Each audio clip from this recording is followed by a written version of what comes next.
అందరము అనుకుంటూనే ఉన్నాం. మే 24, 25, 26, 27వ తేదీ నాడు సెలో కర్రెగుట్ట అని నినాదంతో బయలుదేరాలనుకున్నాం.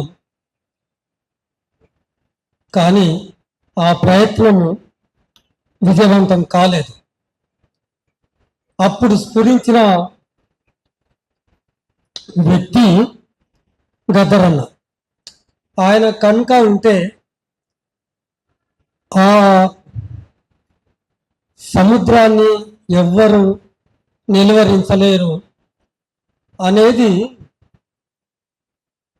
ప్రాక్టికల్గా అవగాహనలోకి వచ్చిన అంశం. కేవలం రాయటమే కాకుండా, పాడటమే కాకుండా, ఆయన వెనుక ఉండి వెంట ఉండి ఉద్యమాన్ని నిర్మించేవాడు. ఆయన నిజంగా వారసత్వాన్ని కొనసాగించటము అనేది ఆచరణలో ఇవాళ ఆయన వారసురాలు నిజంగా మన ఎదుట ఆవిష్కరించింది. తను ఒక్కటిగా కలిసి ఉద్యమకారులం మేమెవ్వరము చేయలేని పని తల్లి వెంట పెట్టుకొని పోయి మేము అనుకున్నామే కానీ సాధ్యం కాని పని ఆమె సాధ్యం చేసింది. గవర్నర్ను కలిసి అది చిన్న ప్రభావం చూపదది. డైరెక్ట్గా దేశ రాష్ట్రపతితో, ప్రైమ్ మినిస్టర్తో సంబంధం ఉండే వ్యక్తి రాష్ట్రంలో ఏకైక వ్యక్తి గవర్నర్ కనుక గవర్నర్ను కలిసి విన్నపం అందించటం అనేది చేసింది. దానికి ఉద్యమ అభినందనాలు తెలియజేస్తా ఉన్నాను. ఇదే సందర్భంగా వాళ్ళకు చెబుతున్నది ఏంటంటే, మీరు రాశారు, ఎవరికి ఉత్తరాలు రాయాలో వాళ్లకు రాశారు. రాష్ట్రపతికి, ప్రైమ్ మినిస్టర్కు, హోమ్ మినిస్టర్కు ఎంతమందికి రాయాలో రాశారు. మీరే కాకుండా హక్కుల సంఘాలు, ఉద్యమకారులు అందరూ రాసే ఉన్నారు.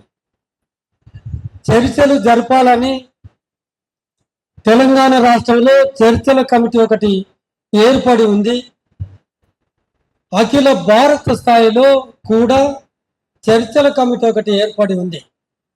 అఖిల భారత స్థాయి కమిటీ, తెలంగాణలో ఏర్పడ్డ కమిటీ, అన్ని కమిటీలు, పౌర సమాజం, మేధావులు, హక్కుల సంఘాల వాళ్ళు అందరూ ఈ ముగ్గురికి విన్నపాలు రాసి ఉన్నాం. మీరు ఎట్లాగైతే దాన్ని దేశవ్యాప్తం చేశారో, అంటే ఉన్నత స్థాయికి తీసుకెళ్లారో, ఆదివాసీ హక్కుల సంఘీభావ పోరాట వేదిక ఏర్పడి ఉంది రాష్ట్రంలో. 10-12 నెలలుగా పనిచేస్తున్న ఈ సంస్థ కింది వరకు తీసుకెళ్ళింది. వెన్నెల మాట్లాడుతూ ఈ అభిప్రాయాలన్నింటినీ కూడగట్టి ఈ సేకరణ అన్నిటినీ కిందికి తీసుకెళ్ళి ప్రజల ముందు విప్పి చెబుతాము, మంచి ఒక నిర్ణయం తీసుకున్నారు. ఇంకా మేము కిందికి తీసుకెళ్లే ప్రయత్నం చేశాం, దాన్ని అట్టడుగు స్థాయికి కూడా తీసుకెళ్ళాం. అఖిల భారత స్థాయిలో కమిటీ ఏర్పడటానికి కూడా చొరవ చూపించిన దాంట్లో పౌర హక్కుల సంఘం, ఆదివాసీ హక్కుల పోరాట సంఘీభ వేదిక ప్రయత్నం, కృషి ఉంది. మీరు కూడా కిందికి తీసుకెళ్లాలని ఏదైతే తలంపు ఉంటుందో దాన్ని ఆహ్వానిస్తూ, ఇంకా అలాంటి ప్రయత్నం రకరకాల రూపంలో కళాత్మకంగా ఇంకా కిందికి తీసుకెళ్ళి చైతన్యపరచాల్సిన అవసరం అయితే ఉంది. చాలా అభినందిస్తున్నాను వెన్నెలను ఈ కృషికి. తెలంగాణలో రాష్ట్ర ప్రభుత్వం, మేధావులు కలిసినప్పుడు, హక్కుల సంఘాలు కలిసినప్పుడు చాలా సానుకూలంగా కదిలారు వాళ్ళు. ఇది మేము ఎన్నడూ కూడా చరిత్రలో శాంతి భద్రతల సమస్యగా చూడలేదు.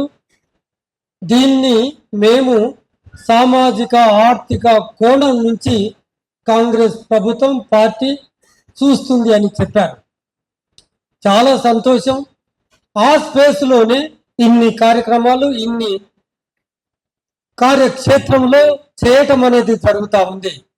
అయితే ఇప్పుడు చేయాల్సింది కాంగ్రెస్ ప్రభుత్వం ముందు వెన్నెల ద్వారా చెప్పదలుచుకున్నది ఏంటంటే, మేము అంటే మేధావులు ఏఐసిసి ప్రెసిడెంట్ ఖర్గేను కలిసాం, రాహుల్ గాంధీని కూడా కలిసాం.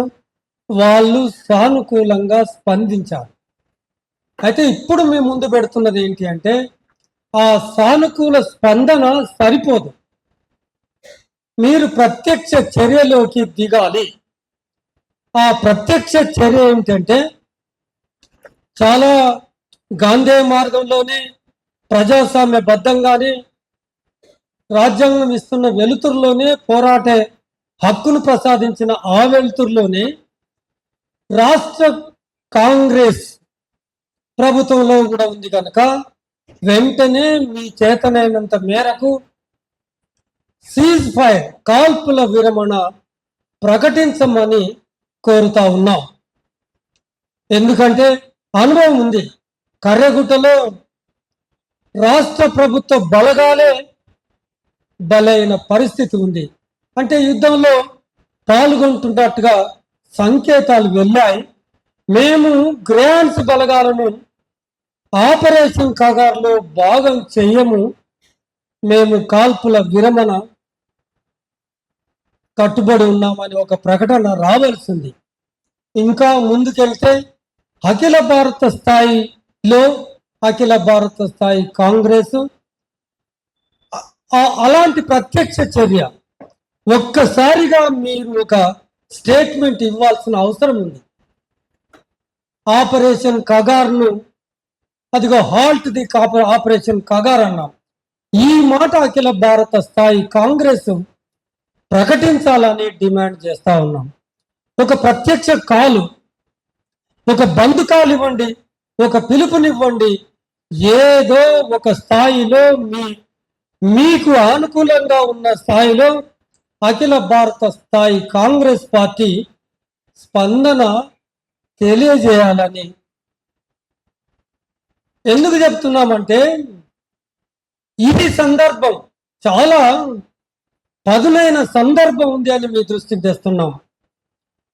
బీజేపీని ఒంటరి చేయటం కోసం, మోడీని ఒంటరి చేయటం కోసం, పరిస్థితులను మీకు అనుకూలంగా మార్చగలిగే రాజకీయ చతురత కనుక ఉంటే మీరు పేద ప్రజలందరూ, పౌర సమాజం కింది స్థాయి ప్రజలందరూ కోరుకుంటున్నారు ఆపరేషన్ కగార్ను నిలిపివేయాలని,